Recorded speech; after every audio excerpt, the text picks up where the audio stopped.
been years since The Flash has reached its popularity and support of its final characteristics and final qualities in life.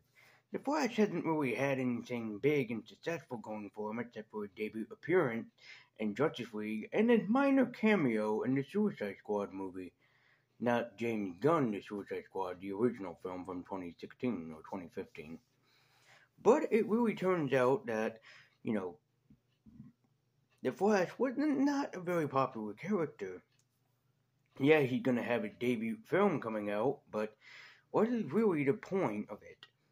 The Flash was never seen as a very popular character. Yeah, he got his resurgence with the 2015 and still ongoing The Flash series on the CW, but he hasn't had that much of a big choice or a big scene in popularity.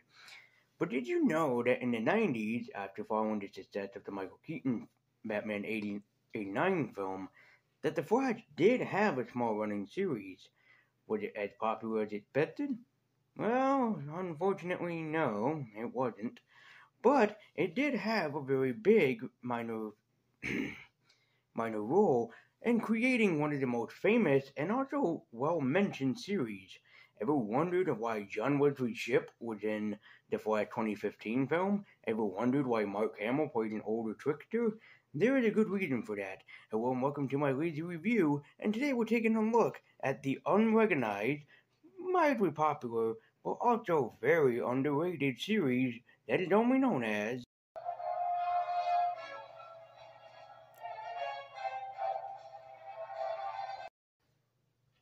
Greetings, geeks and nerds. I'm Lady Universe, and I'm White and Nerdy. The Flash 90's series was not a very successful series, but at the time being was a very, I believe, popular series. Its just only downfall was that it was very short ran, only ran for one season, you might as well say, and didn't have a lot of popularity going in after it, even though having a lot of great episodes written for the series, with a lot of great writers, talented music by Danny Elfman and Shirley Walker alike, and also had some really great actors, not just John Wesley Shipp, but also Mark Hamill and some other named actors. So it wasn't as popular as expected, which is a shame because this was really a damn impressive series, all things going for it, and really had a great world that was being made for the series at the time. Now, of course, when you talk about The Flash nowadays, people always wonder which one that you're talking about. Barry Allen, Jay Garrick, Wally West, Bart Allen. There's just way too many Flash characters that are really popping up. Want to really confuse Flash fans? Mention the name Max Mercury and see how many people know who you're talking about. You're welcome. But the Flash series is a very undermined and underrated series, at least in my opinion, because it was a really great show that really spotlighted who the Flash was. And besides the movie that, yes, I'm very excited about, as you can see from my shirt here, the Flash wasn't really a really popular character like he is nowadays. Yeah, there's also some very famous storylines that have been written for him, and back during the 90s, and especially early days of The Flash, there wasn't really too many successful, really big stories that came into his life. It wasn't until the legendary writer Geoff Johns took over his role and made the character and redefined him and turned him into the character we all know and love to this day. So it really made fact that if Geoff Johns probably was the writer behind the 90s Flash series, it would have been made really major and supportive. But I will say that the Flash series, while not really being attuned to its origin much, because they really changed its origin very well, the Flash series is still rather decent in its regards of what it does for the character.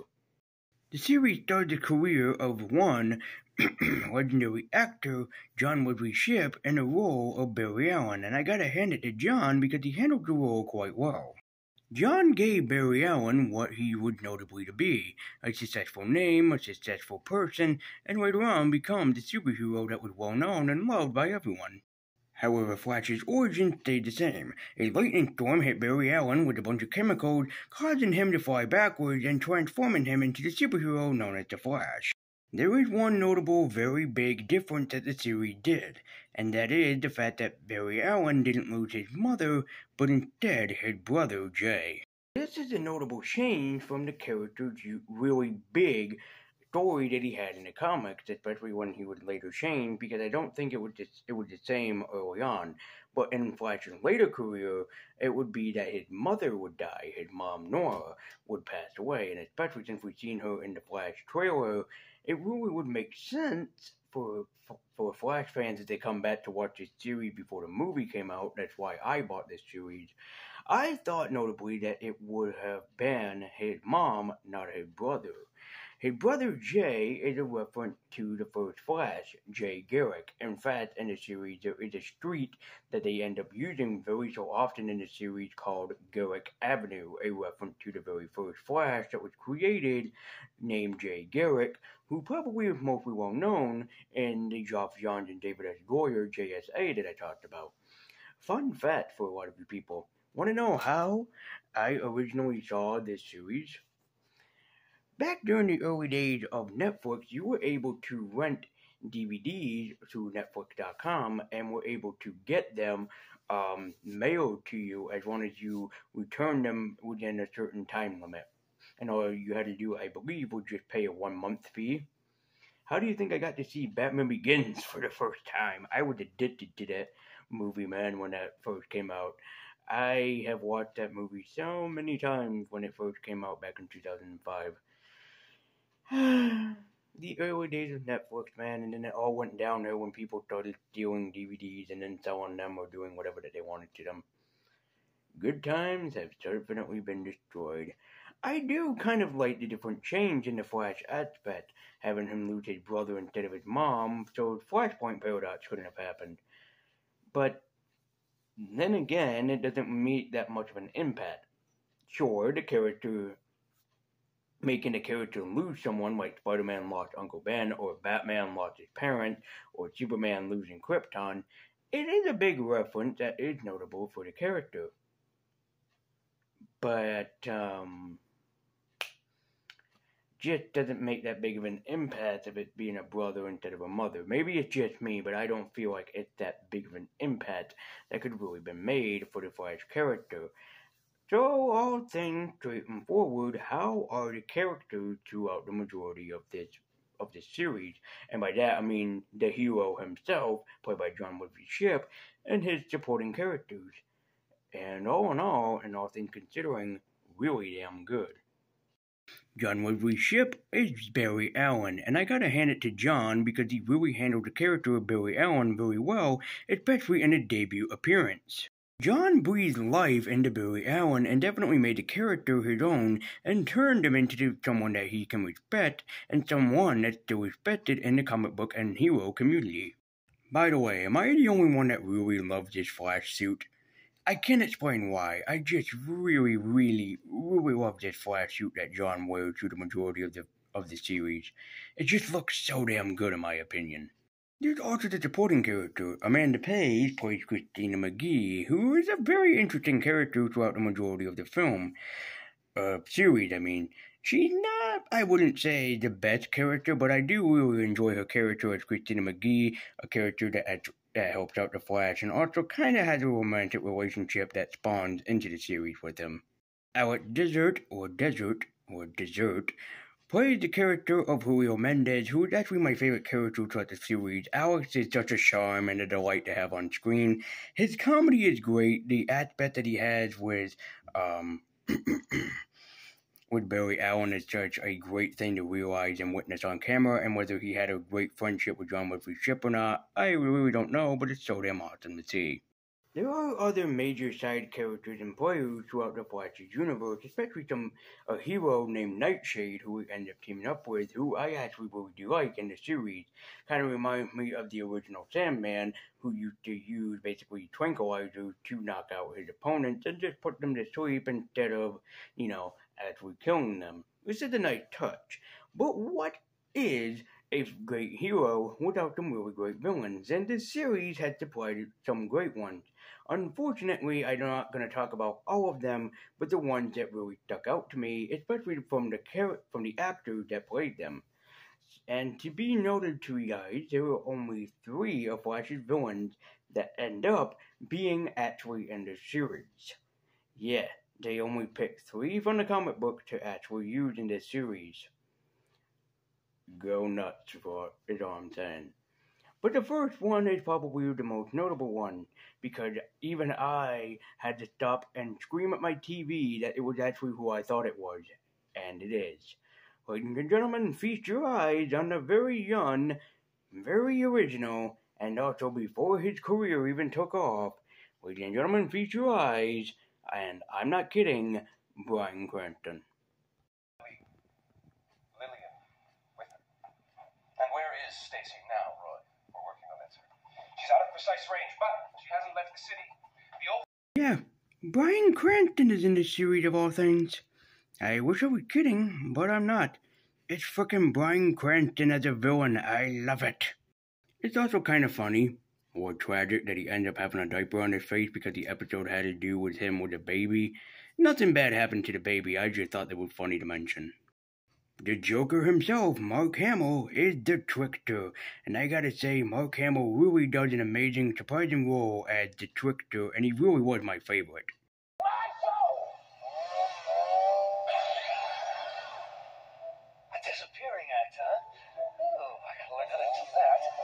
Mark was an absolute delight as the trickster, really bringing everything that he could to the character and giving him his own identity that is both funny, comical, and at the same time, horrifying. When I say horrifying, I really do mean horrifying, because in his first debut appearance, the trickster kills people, including hating a man just because he wouldn't laugh at his joke. Yeah.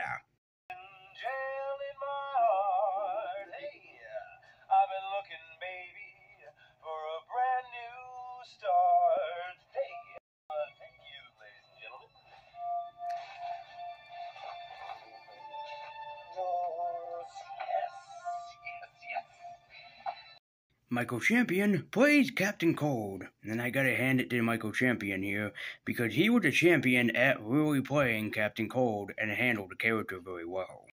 Michael Champion was really a cold-hearted bastard and a cold-hearted motherfucker too, but I think that's what made his Captain Cold all the more menacing. And I know what you're thinking, and yeah, I would also love to see him as a Mr. Freeze myself too, because Michael Champion was a man at playing Captain Cold. He also killed the best actor in this series, Jeffrey Combs. I really don't know why Jeffrey Combs is in this movie, but it's damn Jeffrey Combs. You know I'm gonna be intrigued. And lastly, there is the legendary David Cassidy, who plays Mirror Master. Alright, Cassidy wasn't the best at Mirror Master, but he was great.